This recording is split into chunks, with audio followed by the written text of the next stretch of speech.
ഏറ്റവും എളുപ്പമുള്ള പണി എന്താണെന്ന് വെച്ച് കഴിഞ്ഞാൽ ഒരു തുണി പിടിക്കുക, ഈ ഒപ്പ്, അതാണ് മേക്കപ്പ്. അതാണ് മേക്കപ്പ് എന്ന് വിചാരിച്ചാൽ ഞാൻ മേക്കപ്പ് പഠിച്ചുകൊണ്ടിരുന്നത്. എല്ലാം ഞാൻ എളുപ്പമായിട്ടാണ് കാണുന്നത്. ഡോക്ടർ പറഞ്ഞു കഴിഞ്ഞാൽ പെട്ടെന്ന് പഠിക്കാന്നുള്ളൊരു. അപ്പം അതിനകത്ത് ഒരിക്കലും പനി വന്നപ്പോൾ ഒരാഴ്ച വന്നില്ല. ഞാൻ അവിടെ കടയിൽ എത്തി, അവള് ലൈനായിട്ട് പിടിച്ചു, അവളെ കെട്ടിച്ചു വിട്ടു. ചെറിയ കഥ അടിച്ചത്, പിന്നെ അതങ്ങോട്ട് പറന്നോളും. ഈ ഇപ്പൊ പറഞ്ഞ കോമഡിക്ക് അടി കിട്ടേണ്ട കോമഡിയാണ്. സ്ട്രൈറ്റനിങ് പഠിപ്പിക്കുന്നത് എൻ്റെ മുന്നിൽ 4 സെക്ഷൻ ആക്കും. ഒരു സൈഡ് ഒരു പെണ്ണിന്, ഒരു സൈഡ് ഒരു പെണ്ണിന്, ഒരു സൈഡ് ഒരു പെണ്ണിന്, ഒരു സൈഡ്. എനിക്ക് ഓർമ്മ വരുന്നവരാ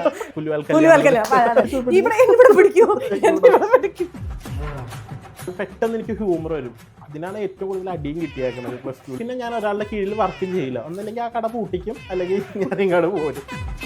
അപ്പോൾ എൻ്റെ അടുത്ത് കുറേ പേര് ചോദിക്കാൻ, മേക്കപ്പ് ആർട്ടിസ്റ്റ് ആയിട്ട് എന്താ ഇങ്ങനെ നടക്കുന്നത്? മേക്കപ്പ് ആർട്ടിസ്റ്റിന് നമ്മൾ വർക്ക് ചെയ്യണത് അവരെ നമ്മൾ ഭംഗിയാക്കി വിടുക. ഞാൻ എങ്ങനെയായിരിക്കണമെന്ന് എൻ്റെ ഒരു ചിന്തപ്പാടാണ്. ഈ കറുപ്പിലെ ഈ ചിരി വരുമ്പോഴാണ് ഭംഗി എന്നുള്ള എനിക്കൊരു ഫീൽ ഉണ്ട്. ഇപ്പൊ നമ്മൾക്ക് അതൊക്കെ കേൾക്കുമ്പോൾ നമുക്കൊരു പ്രൗഡാണ്. ഇപ്പൊ എനിക്ക് പ്രൗഡായി. ഇപ്പൊ എന്നെ എന്ത് പറഞ്ഞാലും താഴത്തില്ലടാ. അന്ന് പറഞ്ഞ സയൻസ് എടുത്ത് പഠിച്ചത് ഒരു ഡോക്ടർ ആവാനാണെന്ന് പറയാം. അതിന്ന് പിന്നെ അത് പോവാനുള്ള കാരണം അതാണോ? ഈ മറ്റേ നമ്മൾക്ക് പിന്നീട് ഒരു ഡോക്ടറിന് പഠിക്കാൻ പറ്റാണ്ട്. ഡോക്ടറിന് പോകാന്ന് വെച്ച് കഴിഞ്ഞാൽ ഡോക്ടർ എല്ലാം ഞാൻ എളുപ്പമായിട്ടാണ് കാണുന്നത്. ഡോക്ടർ പറഞ്ഞു കഴിഞ്ഞാൽ പെട്ടെന്ന് പഠിക്കാന്നുള്ളൊരു. സയൻസ് നന്നായിട്ട് ഇത് വെച്ച് അല്ല, നമ്മൾ 8, 9, 10 നമ്മൾ സയൻസ് എന്ന് പറഞ്ഞൊരു ബയോളജി, ഫിസിക്സ്, കെമിസ്ട്രി തന്നെ. അപ്പൊ അതിനകത്ത് നോക്കാറുണ്ട് എത്ര ഉള്ളൂ. CHO, CO2 chemistry. പശുവിന്റെ ഇത് പഠിക്കുക, അത് പഠിക്കുക, അമീബനെ കണ്ടുപിടിക്കുക, അതൊക്കെയാണ് ഉള്ളൂ എന്ന് വിചാരിച്ച് അതെനിക്ക് ഭയങ്കര എളുപ്പമാണ്. ഇൻട്രസ്റ്റ് ആയിട്ടുള്ള കാര്യം ചെയ്യാൻ എനിക്ക് ഏറ്റവും പാടുള്ളതാണ്. ഞാൻ 8, 7, 8, 9 ഫിസിക്സ് എനിക്ക് ഭയങ്കര ഒരു കാലത്ത് ഒന്നും ആവത്തില്ലെന്ന്. എനിക്ക് ഫിസിക്സും ഭയങ്കര ഇഷ്ടം. അതിലെ കൂടി പ്രിസംതി കൂടി അതൊക്കെ ഉള്ളൂ എന്ന് വിചാരിച്ചപ്പോൾ അതങ്ങനെ പഠിച്ച് +1, +2 പഠിച്ചപ്പോഴാണ് മനസ്സിലായത് അത്ര റിസ്ക് അല്ല. എന്നാലും എനിക്ക് ഭയങ്കര ഇഷ്ടമായിരുന്നു. കെമിസ്ട്രി മാത്രമേ ഉണ്ടായിരുന്നുള്ളൂ ഇത്തിരി +2 പാടായിട്ട്. ഫിസിക്സ് ഒക്കെ എനിക്ക് +1 ഞാൻ +2 വേണ്ടിയുള്ള മാർക്ക് എഴുതിയെടുത്ത് ജയിച്ചിരിക്കുകയായിരുന്നു. അങ്ങനെ പിന്നെ +2 എന്ന് പറഞ്ഞപ്പോഴത്തേക്കും അത്ര നാൾ കൂട്ടിപ്പെട്ട ഒരാൾ ഇതാണ്. അവിടെ ഭയങ്കര ഉഴപ്പായിരുന്നു. ഉഴപ്പെന്ന് വെച്ച് കഴിഞ്ഞാൽ ഞാൻ ജസ്റ്റ് പാസ്സൊക്കെയാണ് +2.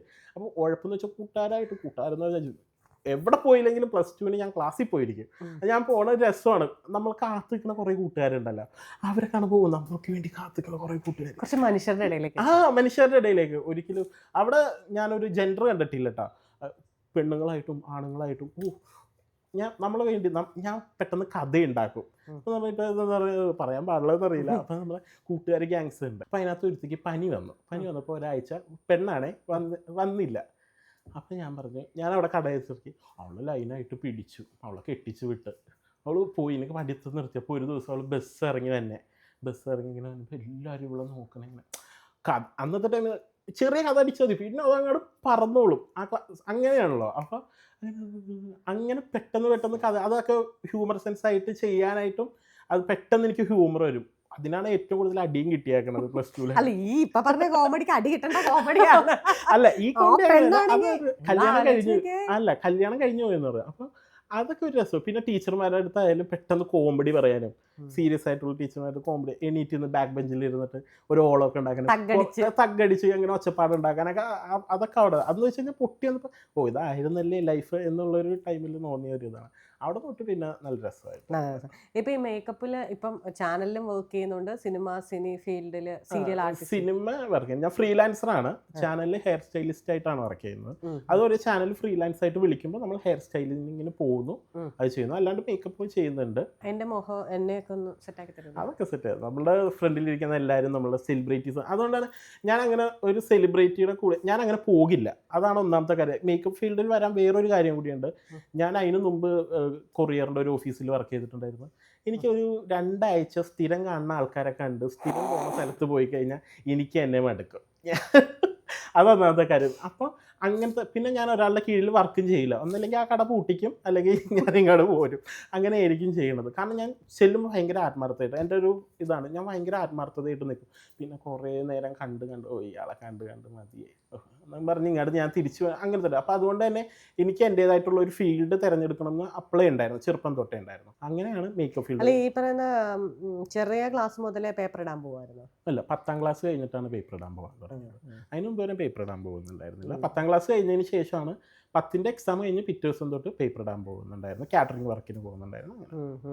മേക്കപ്പ് പഠിച്ചു കഴിഞ്ഞിട്ട് മേക്കപ്പ് കോഴ്സ് അമ്മയുള്ളത് 20,000 പ്രൊഡക്റ്റ് മേടിക്കാൻ അപ്പോഴായിരുന്നു നമ്മുടെ കൊച്ചിയിൽ പുനർജനിച്ച ഊബർ ആൻഡ് സ്വിഗ്ഗി.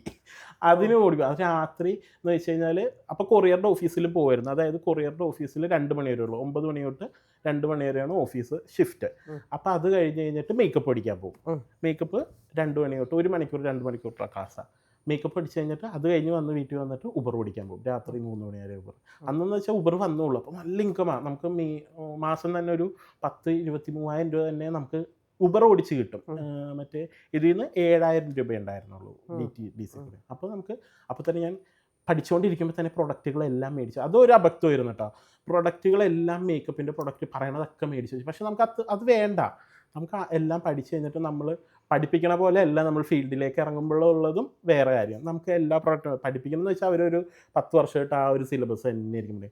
മേക്കപ്പ് ഇടുക, അതുവരെ ഈ പ്രൊഡക്റ്റ് അതിൻ്റെ അപ്പുറത്ത് അവർക്കൊരു അപ്ഡേറ്റ് ഉണ്ടാവില്ല.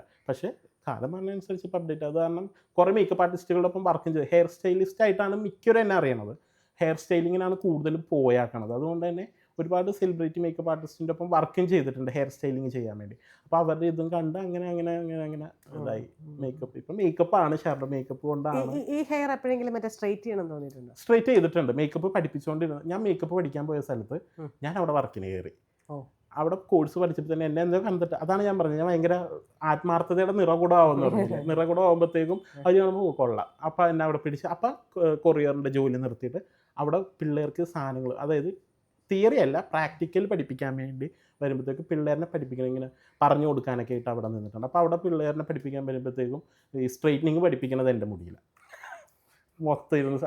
അത് അല്ല, അത് പഠിച്ചു കഴിഞ്ഞാൽ പിന്നെ തറണുണ്ട്. പിന്നെ അവൻ അവിടെ ചെന്നാലും പഠിച്ചോളൂ. അത് പറഞ്ഞാൽ മുടിയിൽ ഇരുന്ന് രാവിലെ തൊട്ട് ഇരുന്ന് അങ്ങോട്ട് തുടങ്ങും. പെണ്ണുങ്ങളൊക്കെ കൂടി ഇരുന്ന് 4 സെക്ഷനാക്കും. ഒരു സൈഡ് ഒരു പെണ്ണിന്, ഒരു സൈഡ് ഒരു പെണ്ണിന്, ഒരു സൈഡ് ഒരു പെണ്ണിന്, ഒരു സൈഡ്. എനിക്ക് ഓർമ്മ വരുന്നവരാ മറ്റേ ഏതോ ഒരു പടത്തെ ഞാൻ പടം പറയാം. പുലിവാൽ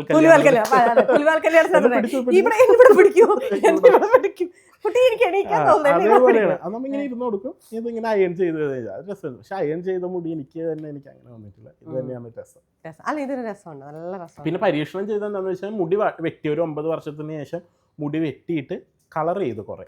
അതിൻ്റെ ഇതൊക്കെയാണ് ഇപ്പോൾ ഈ നരകൾ മൊത്തം പൊങ്ങിയത്. ബ്ലീച്ചിട്ട് പല പച്ച, മഞ്ഞ, ചുമലയൊക്കെ തലയിൽ പരീക്ഷിച്ച് പിന്നെ അത് കഴിഞ്ഞിട്ട് പിന്നീട് ഇപ്പൊ നമ്മൾ ചെറിയ ക്ലാസ്സിൽ നീഗ്രോ എന്ന് വിളിക്കും. ഇപ്പൊ കറുത്തവരെ പണ്ട് ഞങ്ങളൊക്കെ 10ാം ക്ലാസ് ദീനാമ എന്ന് പറഞ്ഞിട്ടൊരു സ്റ്റോറി തന്നെയുണ്ട്. സെക്കൻഡ് പേപ്പറിൽ 9ലാണെന്ന് തോന്നുന്നു. 9ാം ക്ലാസ്സിലെ സെക്കൻഡ് പേപ്പറിലെ 3ാമത്തെ 4ാമത്തെ ദീനാമ എന്ന് വെച്ചാൽ തടിച്ച ചുണ്ടുകൾ, ചുരുണ്ട മുടി, അങ്ങനെ ചുണ്ടുകൾക്കൊക്കെ അങ്ങനെ. അപ്പൊ നമ്മൾ ഇത് വായിക്കുമ്പോൾ കൂടെ ഉള്ളവരൊക്കെ നമ്മളെ നോക്കും. അതാ ഞാൻ പറഞ്ഞത്. 10ാം ക്ലാസ്സിൽ ഒരു നോവൽ ഉണ്ടായിരുന്നു, ഗൂഗിവ തിയോങ്കോൻ്റെ നോവൽ. അതെന്ന് വെച്ച് കഴിഞ്ഞാൽ ഒരു നീഗ്രോക്കാരൻ, അയാൾ ഞാൻ അതേപോലെ ഇരുന്ന് വെച്ചാൽ സത്യം പറയാല്ല, അതേപോലെ തന്നെ ഇങ്ങനെ ഒരു ചെറിയൊരു ഇതായിട്ട് നമ്മുടെ ബാക്കി കൊടുക്കണം. അപ്പം അങ്ങനെ നോക്കുമ്പോൾ ഞാനും അയാളും തമ്മിൽ വലിയ വ്യത്യാസം. അല്ല, ഇത് നമ്മളിങ്ങനെ വായിക്കുമ്പോൾ തന്നെ പിള്ളേരെ നമ്മളെ നോക്കുമ്പോഴാണ് എനിക്ക് അങ്ങനെ ക്യാരക്ടർ അസാസിനേഷൻ കിട്ടിയിട്ടില്ല, ഇതേപോലത്തെ ഒരു ഇത്. അല്ല, അപ്പൊ ഞാനിങ്ങനെ ആലോചിക്കുവാണ്, ഇപ്പൊ നമ്മൾക്ക് അതൊക്കെ കേൾക്കുമ്പോൾ നമുക്കൊരു പ്രൗഡാണ്. ഇപ്പൊ എനിക്ക് പ്രൗഡായി. ഇപ്പൊ എന്നെ എന്ത് പറഞ്ഞാലും താഴത്തില്ലടാ. അതുതന്നെയാണ് ഞാനും. ഇപ്പം ഞാനാണെങ്കിലും എന്റെ സ്കിന്ന്, ഞാനിപ്പോ എനിക്ക് ഇത്രയും വയസ്സിനിടയ്ക്ക് ഞാൻ അങ്ങനെ എല്ലാ ആൾക്കാരും കാണിക്കുന്ന പോലെ മറ്റേ അങ്ങനെ ക്രീം ഇടുവോ അങ്ങനെയൊന്നുമില്ല. വല്ലപ്പോഴും ഇപ്പൊ ഞാനൊരു സ്റ്റുഡിയോ, ഇതുപോലെ ഒരു മേക്കപ്പ് സ്റ്റുഡിയോയിൽ പോയിട്ട് അവർക്ക് വേണ്ടിയിട്ട് ഡെമോ ഇരുന്ന് കൊടുത്തു. ആ ഡെമോ ഇട്ടിട്ട് എനിക്കന്ന് സ്കിന്നിൽ അലർജി വന്നു. അതായത് എന്റെ സ്കിൻ ഒരു നോർമൽ സ്കിന്നാണ്, ചില വലിയ പ്രശ്നങ്ങളൊന്നും ഇല്ലാണ്ട്. എനിക്കിപ്പോൾ ഒരു പ്രാവശ്യം ഇങ്ങനെ എൻ്റെ ഒരു സുഹൃത്ത് വിദേശത്ത് നിന്ന് ഒരു വൈറ്റനിങ് ക്രീം അയച്ചത്. വൈറ്റനിങ് ക്രീം അത് അയച്ചു തന്നിട്ട് എനിക്ക് തൂക്കാൻ പേടി. വെളുത്തുപോയ ഞാൻ എന്ത് ചെയ്യും? മുഖം മാത്രം വെളുത്തു. അല്ല, അത് മുഖം മാത്രമൊന്നുമല്ല, എനിക്ക് വെളുക്കാൻ പേടി. കാരണം എനിക്ക് വെളുക്കത്താ എന്റെ സൗന്ദര്യം പോകുന്നു. അതായത് സൗന്ദര്യമല്ല, എന്നെ കാണുന്ന ഇപ്പൊ ഒരു അട്രാക്ഷൻ ഉണ്ടല്ലോ, നല്ല ചിരി, അല്ലെങ്കിൽ ഈ കറുപ്പിലെ ഈ ചിരി വരുമ്പോഴാണ് ഭംഗി എന്നുള്ള എനിക്കൊരു ഫീൽ ഉണ്ട്. എനിക്കാണേ, കാണുന്നവരുടെ അല്ലേ, ആ ഫീല് പോകുന്നൊരു പേടി. മനസ്സിലായോ? ഇത് വെളുത്ത് കഴിഞ്ഞ് കഴിഞ്ഞാൽ പല്ല് പിന്നെ കാണാനല്ലോ. ഇപ്പൊ പല്ല് കാണുന്നത് തന്നെ ഈ കറുപ്പുള്ളതുകൊണ്ടാണ്. അത് റിഫ്ലക്ഷൻ ആണല്ലോ, ഈ കളർ ടോണിൻ്റെ ഒരു ഡിഫറൻസ്. അങ്ങനെ ആകുമ്പോൾ എനിക്ക് ഭയങ്കര ടെൻഷനാണ്. ഞാൻ ചെയ്യാറില്ല, ഒന്നും ചെയ്യാറില്ല. പിന്നെ നന്നായിട്ട് ലിപ്സ്റ്റിക് ഇടുന്ന കാലത്ത് ആദ്യമൊക്കെ ഇങ്ങനെ നമ്മളോടൊക്കെ ഇങ്ങനെ വഴക്കൊക്കെ ഉണ്ടാകും പേരൻസ് ഒക്കെ. ഇടണ്ട, പക്ഷെ ഞാൻ ലിപ്സ്റ്റിക് ഇടും, കണ്ണു എഴുതും. അപ്പൊ ഒരു ഭയങ്കര കോൺഫിഡൻസ്. അത് ഓരോരുത്തരുടെ കോൺഫിഡൻസ് പോലെ ഇരിക്കും. ഇപ്പൊ എനിക്ക് എന്റെ ഞാൻ മേക്കപ്പ് അങ്ങനെയാണ്, എനിക്ക് കോൺഫിഡൻസ് ഇല്ല, ഞാൻ തന്നെ എനിക്ക് തന്നെ എന്തോ പോലെ തോന്നുന്നു. അപ്പൊ എൻ്റെ അടുത്ത് കുറെ പേര് ചോദിക്കാൻ, മേക്കപ്പ് ആർട്ടിസ്റ്റ് ആയിട്ട് എന്താ ഇങ്ങനെ നടക്കണത്? ഞാൻ പറയും, മേക്കപ്പ് ആർട്ടിസ്റ്റ് നമ്മൾ വർക്ക് ചെയ്യണത് അവരെ നമ്മൾ ഭംഗിയാക്കി വിടുക, ഞാൻ എങ്ങനെയായിരിക്കണമെന്ന് എൻ്റെ ഒരു ചിന്തപ്പാടാണ്. അപ്പം ഞാൻ ഇപ്പോഴും ഇപ്പം യൂട്യൂബ്, ഇപ്പം എൻ്റെ ഒരു ഫ്രണ്ട് പറഞ്ഞിട്ടാണ് ഇപ്പോൾ സ്കിൻ കെയർ പോലും ഞാൻ സ്കിൻ കെയർ എന്ന് വെച്ചാൽ ചെയ്യണത്. പിന്നെ ഇപ്പോൾ യൂട്യൂബിൽ വീഡിയോസ് ഇടുന്നതുകൊണ്ടും സ്കിൻ കെയർ അങ്ങനെ ചെയ്യുന്നുണ്ട്. അല്ലെങ്കിലും ഞാൻ അങ്ങനെ ചെയ്യും. ഞാൻ മെയിനായിട്ട് കോൺസെൻട്രേറ്റ് ചെയ്തേക്കണ മുടിക്ക് തന്നെയായിരുന്നു.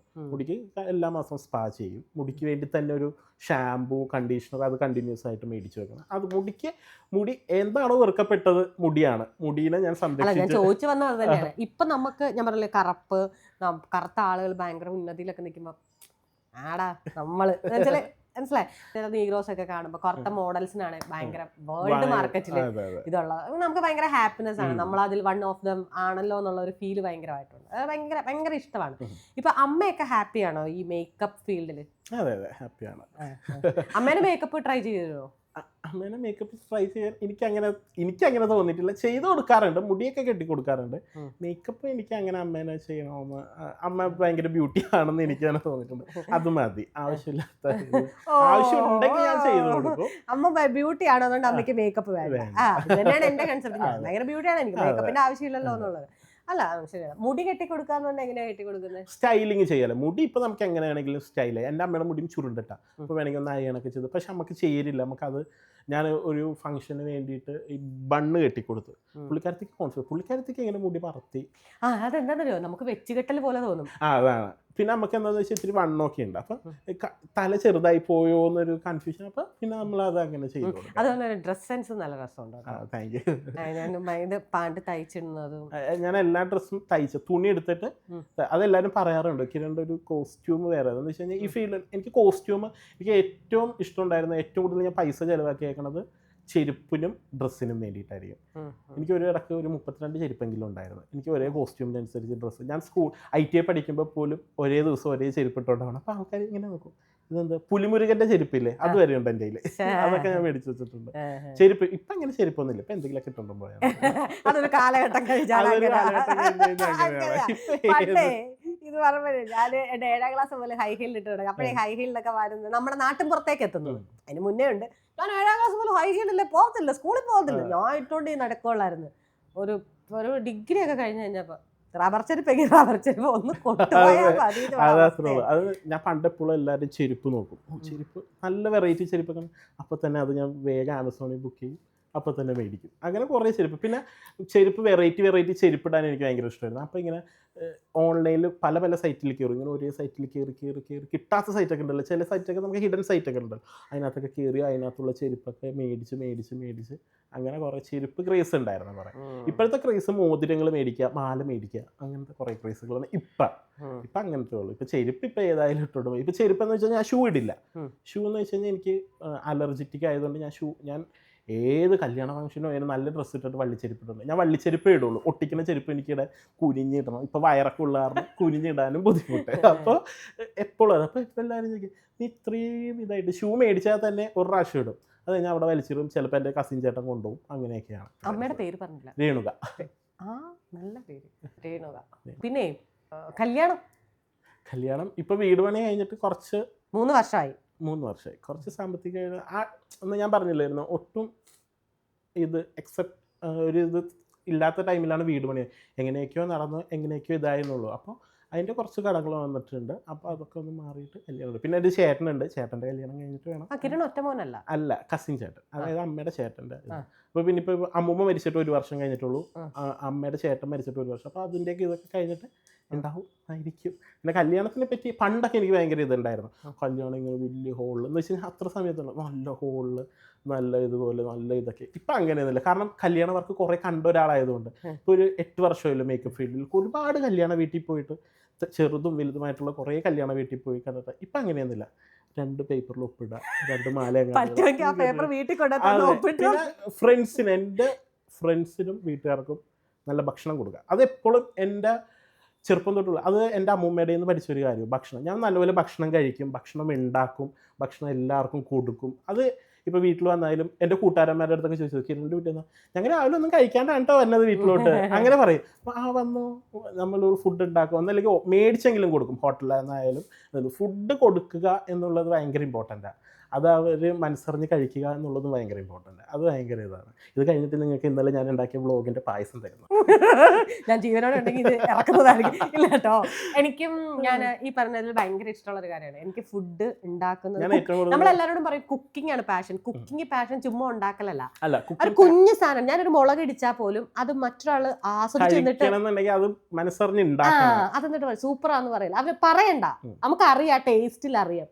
എനിക്കത് ഭയങ്കര ഇഷ്ടമാണ്. അതായത് ഫുഡ് ഉണ്ടാക്കി സെർവ് ചെയ്യണം, സെർവ് ചെയ്ത് അവർ കഴിക്കണം, അതാണ് ഹാപ്പിനെസ്.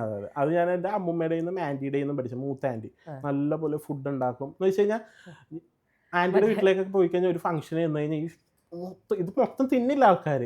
താറാവ് കറിയുടെ തന്നെ കുറേ ഇതുണ്ടാവും, ചിക്കൻ്റെ കുറച്ച് ചിക്കൻ വറുത്തത്, ചിക്കൻ കറി, ബീഫിൻ്റെ ഇത്, ചെമ്മീൻ ഒലത്തിയത്.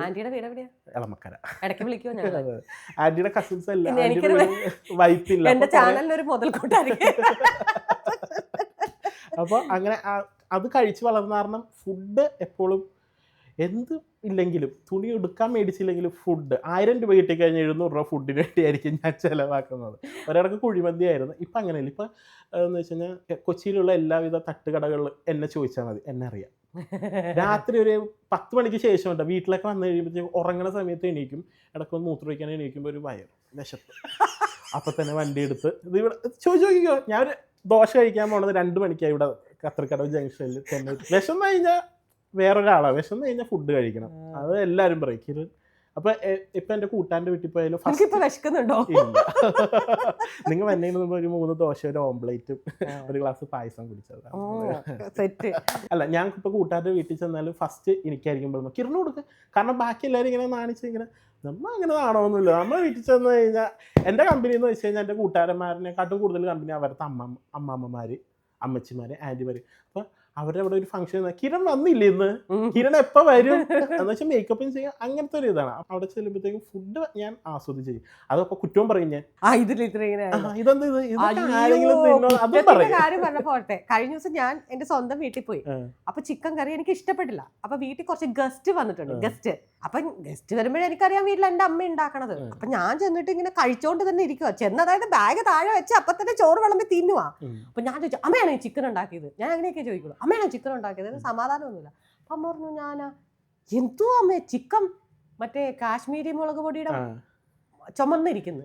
ഞാൻ പറഞ്ഞു, ഇങ്ങനെയാണോ ചിക്കൻ ഇരിക്കുന്നത്? എരിവും ഇല്ല, പുളിയും ഇല്ല, അല്ല പുളിയല്ല ഉപ്പും ഇല്ല, ഇതെന്തോ അമ്മയെ കാണിച്ചു വെച്ചേക്കുന്നതെന്ന് ചോദിച്ചു.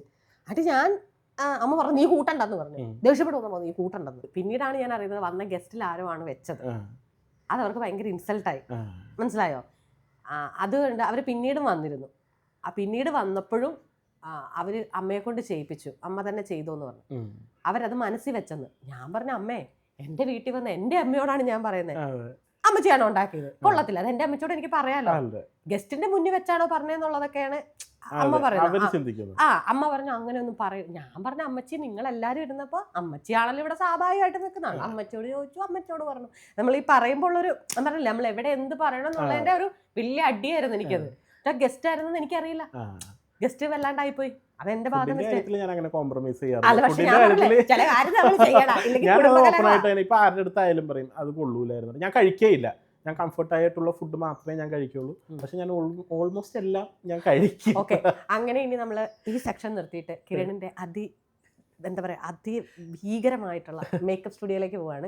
അപ്പം എന്താണെങ്കിലും കിരണെ ഇപ്പൊ നമ്മൾ സ്ട്രോങ് ആവുന്നെങ്കിൽ നമുക്ക് കിട്ടിയേക്കുന്നത് അത്ര വലിയ അപമാനമാണ്. ചിലവർക്ക് അത് ഓർക്കാൻ ചെയ്യാൻ പറ്റില്ല.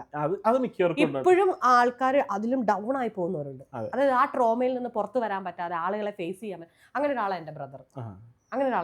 കാരണം എൻ്റെ ബ്രദർ നല്ല കറുപ്പാ, നന്നായിട്ട് പാട്ട് പാടും. അവനൊരു ഫോട്ടോയ്ക്ക് പോലും നിൽക്കില്ല. എനിക്ക് എന്ത് വിഷമമുള്ളൊരു കാര്യമാണെന്നറിയോ? കാരണം എനിക്കും ഉണ്ടായിരുന്ന ആ ഒരു ഇത്. ഞാൻ പോലും ഫോട്ടോ ഉണ്ടല്ലോ ഏറ്റവും ബാക്കിൽ പോയി. എൻ്റെ പേടി എന്നറിയാം, നമ്മൾ ചിരിക്കുമ്പോൾ ഫോട്ടോ അന്നത്തെ കാലത്ത് ഫ്ലാഷ് അടിക്കുമ്പോൾ വരുന്നത് പല്ല് മാത്രമല്ലേ. അപ്പൊ നമ്മളെ പെട്ടെന്ന് തിരിച്ചറിയുമല്ലോ ഫോട്ടോയിൽ എവിടെ നിന്നാലും കറുപ്പ്. പേടിയായിരുന്നു, ഫേസ് ചെയ്തിട്ടില്ല, ഞാനൊന്നും ഫോട്ടോസിലില്ല. അപ്പോൾ ഇപ്പോഴും എൻ്റെ ബ്രദർ ഇത്രയും ടെക്നോളജി വന്നിട്ട് എൻ്റെ ബ്രദറിന് താല്പര്യമില്ല. ഞാൻ പിടിച്ചു വലിച്ച ഓണത്തിന് എടുത്തു. ഞാൻ പറഞ്ഞാൽ മനസ്സിലായി, അവൻ ഇപ്പോഴും പാട്ട് പോലും പാടത്തില്ല, നന്നായിട്ട് പാടുന്നൊരു പയ്യനാ, പാടത്തില്ല. ഞാൻ പറഞ്ഞു ഈ ചിലവർക്ക് വരാൻ പറ്റുന്നില്ല, പക്ഷെ ചിലവർ വരുന്നുണ്ട്. അതാണ് ചിലവരുത്. ഞാൻ വരുന്നുണ്ടാകുന്ന ഒരാളിനെ ഇത് നോക്കുമ്പോൾ അവൻ മെൻ്റലി സ്റ്റേബിൾ അല്ലെന്ന് നമുക്ക് അറിയാൻ പറ്റില്ല. അപ്പോൾ തന്നെ ഞാൻ ഏറ്റവും കൂടുതൽ ഇതാക്കണം, അവനൊന്ന് കളിയാക്കി വെക്കും. ഞാൻ എല്ലാവരും ചെയ്യണം അങ്ങനെ, ഞാൻ നന്നായിട്ട് കളിയാക്കും. അപ്പോൾ അവൻ എങ്ങനെയാണ് റെസ്പോണ്ട് ചെയ്യണതെന്ന് നോക്കും. ചിലവർ മിണ്ടാണ്ട് അങ്ങോട്ട് സൈലൻ്റ് ആയിപ്പോൾ എന്നെ എതിർത്ത് പറയണമെങ്കിൽ അവൻ ഉയർന്നു വന്നിരിക്കുന്നു. എനിക്ക് അങ്ങനെ ഒരു തോന്നൽ, കാരണം ഞാൻ അങ്ങനെ വന്ന ഒരാളാണ്. എന്നെ കളിയാക്കണവരും അതെ നിനക്ക് എന്താ പ്രശ്നം എന്ന് ഞാൻ ചോദിക്കണ ഒരാളാണ്. അങ്ങനെയൊക്കെ ഇതാക്കാറുണ്ട്. പക്ഷെ അങ്ങനെ പോകരുതെന്നാണ് എൻ്റെ ഇത്. ഞാനൊക്കെ ഇപ്പം അങ്ങനെ ഞാനൊക്കെ അത് ഓരോരുത്തരുടെ സ്റ്റേറ്റ് നമ്മളല്ല, അതാ സപ്പോർട്ടിങ്ങും കൂടെ കിട്ടണം. എൻ്റെ ആങ്ങളെ ഒരുപാട് അവനെ ചുറ്റുവട്ടത്തുള്ളത് അവന് കിട്ടിയതും അങ്ങനെ തന്നെയാണ്. ഞാൻ അങ്ങനെയല്ല, ഞാൻ ഇതൊന്നും അല്ല എന്നുള്ള, അതായത് എനിക്ക് ജീവിച്ചേ പറ്റുള്ളൂ, അത് ഏറ്റവും നന്നായിട്ട് ജീവിക്കണം. ചുമ്മാ ജീവിച്ചിട്ട് കാര്യമില്ല. ഫുഡ് കഴിക്കണം, നല്ല ഫുഡ് കഴിക്കണം, ജീവിക്കണം, നന്നായിട്ട് ജീവിക്കണം. That's all. അപ്പോൾ എന്താണെങ്കിലും നമുക്കപ്പം മേക്കപ്പിന് പോകാം. Okay, thank you.